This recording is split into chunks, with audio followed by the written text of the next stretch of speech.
Imagine this scene. You are sitting on your sofa. Your dog is curled up at your feet, fast asleep. Suddenly his eyes open. He looks right at you. He lets out a soft sigh, a little puff of warm air. Then, in a perfectly clear voice, he says, "You know, the mail carrier is not actually a monster." And then he closes his eyes and goes back to sleep. What would you do? Would you laugh? Would you gasp in surprise? For a moment, your world would be turned completely upside down. It is a silly idea, but one that tickles the imagination, isn't it? For thousands of years, humans have shared their lives with animals. We have loved them. We have worked with them. We have watched them with endless curiosity. We see them play. We see them hunt. We see them care for their young. We see joy, fear, and affection in their eyes. We give them names. We tell them our secrets. We imagine what they might be thinking when they tilt their heads or wag their tails. We build whole stories around their silent companionship, creating a one-sided conversation that has lasted for generations. But what if it wasn't one-sided anymore? What if one day we cracked the code? Not just for our dogs, not just for our cats, for all the creatures that share our planet. It is a thought that starts with a simple, funny confession about the mail carrier, but quickly grows into something much, much bigger. The possibility is both wonderful and perhaps a little frightening. It would be the greatest conversation in the history of the world, a dialogue that could reshape our understanding of life itself. We would no longer be just observers of the natural world, we would become participants in its grand, complex narrative. This is not just a dream for pet owners. Scientists, right now, are working on this very problem, using powerful computers and artificial intelligence to listen to the sounds of the animal kingdom. Let's stay with that idea for a moment. Imagine what a normal day would be like if your pets could talk. Your cat, perched on the kitchen counter, might offer some advice. She might say, purring softly, "If you move that lovely warm sunbeam from the floor to the sofa, my naps would be significantly improved." You might find out that the frantic barking every afternoon isn't about a stranger outside. It is the squirrel. He sits on the fence. He tells me my tail is silly. It is incredibly rude, and I feel I must respond. The daily walk would become a running commentary on the neighborhood. Your dog would not just be sniffing, he would be reading the news. Reggie was here this morning. He is very excited about a new ball. Brenda the beagle is feeling a bit sad. Smells would become stories, gossip, daily updates. We would finally understand the rich social network right under our noses. It would change how we care for them, too. A cat might simply tell you, "My tooth feels a bit wobbly on this side. Could you have a look?" Or a dog might confess, "I don't really like this new food. It tastes like dusty cardboard. The old one was much better." We could solve problems so much faster. We could meet their needs with perfect precision. Our ability to be good companions would grow immensely, built on a foundation of clear communication. Of course, it might not all be easy. Your pets might have opinions about your life choices. Are you going to wear that sweater again? It does not flatter you. I love you more than anything, but your singing is truly terrible. We would have to be ready for the whole truth, the good, the bad. We would have to learn to be good listeners, respect their thoughts, and accept a little criticism. Now let us take this idea out of the house and into the countryside. Imagine a farm where the animals could share their thoughts. The morning would be filled with a chorus of voices, not just sounds. "Everyone up! The sun is here! The food person is coming! Let us make it a great day!" The cows would be having conversations while they chewed their cud. "This patch of clover is particularly good today, isn't it, Margaret?" "It is, but I do wish the flies would find someone else to bother."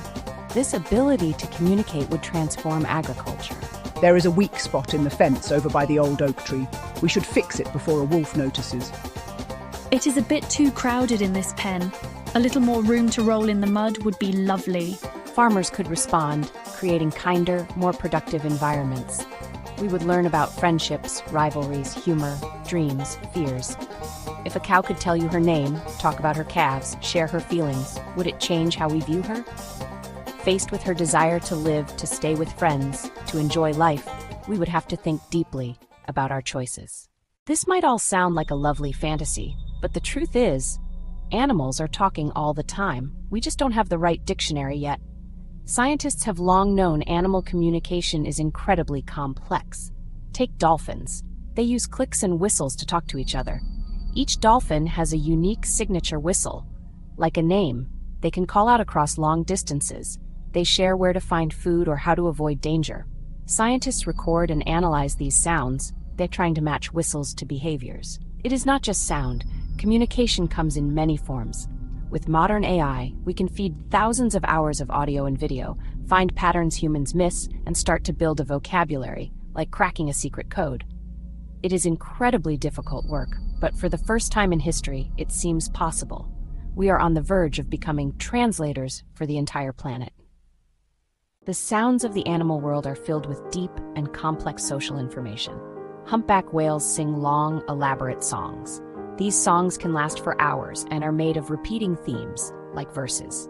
All the males in a population sing the same song, and it changes over time. A new tune can spread like a hit song on the radio. We don't yet know what these songs mean. Are they stories? Love poems? Histories? Imagine if we could translate them. Epic journeys, strange ships above, a world alien to us. Let us look closer at the dance of the honeybee. A forager discovers rich nectar and must tell thousands in a dark hive. She performs the waggle dance, a marvel of biological engineering. The angle of her straight run gives direction relative to the sun. The bee is a living compass. Others feel her movements with their antennae to read the message. The longer the waggle, the farther the flowers, short for near, long for miles away. In one dance, direction and distance, precise coordinates. It is as clear as a pilot giving heading and range. Imagine if we could speak bee. We could ask questions, learn what they think of the world. They could point to dangerous fields, warn of environmental changes. By learning their dance, we learn about the land, the water, and the air through a creature that knows them intimately. So far, we have imagined funny conversations and awe-inspiring discoveries. But there is another side to this coin, a much sadder, more serious side. What if we finally learned to understand animals, only to hear a world of pain? What would the last few rhinos on Earth say to us? Perhaps a mother rhino might whisper, "Why? My horn was for me, it was to protect my baby. Why did you take it?" Imagine speaking with an orangutan in a shrinking rainforest. "This was my home," he might say. "Every day, more of it is gone. The fruit trees are gone, the nests are gone, the sky is full of smoke, my family is scattered. Where do we go now?" Think of the creatures of the sea. What would a great whale say? His belly full of plastic he mistook for food. "I am so hungry, but my stomach is always full. It aches, I feel sick all the time. I don't understand, I can't get up, I can't breathe. Please, help me." These are not monsters or resources. They are individuals feeling fear and pain, and we are the cause. Hearing this in plain language would bring overwhelming responsibility. To open this door is to risk hearing a chorus of sorrow. But perhaps that is what we need, to hear their voices so we finally change. It could be a heartbreaking conversation, and the most important one we ever have. If we could truly communicate with all animals, it would change our world in profound and practical ways. Conservation would be transformed overnight. Instead of tracking and guessing, we could simply ask them. A herd could tell us which way they are migrating this year. We could keep their path safe, clear of fences and highways. Poaching could be stopped. Animals could tell us a man with a gun was here. He went that way. Instead of conflict, we could have negotiation. "Please, do not take my sheep. We are hungry. The deer moved on. We must feed our pups." Provide alternative food, relocate deer, use non-lethal deterrents, replace the cycle of killing with cooperation.